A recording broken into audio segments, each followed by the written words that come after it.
16 دسمبر 2021 کو لندن کے ایک علاقے سٹن میں ایک گھر میں آگ لگی، جس سے ایک افسوسناک واقعے میں دو ٹوینز یعنی کہ چار لڑکے بچے جن کی عمر 4 سال سے کم تھی وہ اس آگ میں جھلس کر جہاں بھاگ ہو گئے۔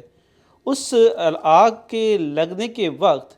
اس ٹائم ان کی جو والدہ تھیں وہ گھر میں موجود ہی نہیں تھیں، بلکہ وہ شاپنگ پہ گئی تھیں۔ آج اس کورٹ نے فیصلہ دے دیا ہے اور اس والدہ کو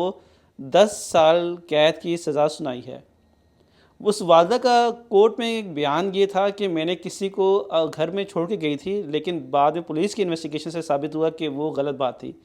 اور جج نے کہا کہ میں نے یہ سزا اتنی کم اس لیے دی ہے کہ اس عورت کی اب حالت یہ ہے کہ وہ اپنے بچوں کی تصویریں تک نہیں دے سکتی ہے، اس لیے کہ اس کی آئی سائٹ اتنی خراب ہو گئی ہوئی ہے اور اس کی ذہنی حالت بھی اتنی خراب ہو گئی ہوئی ہے کہ یہ 10 سال بھی اس کے لیے بہت زیادہ سزا ہے۔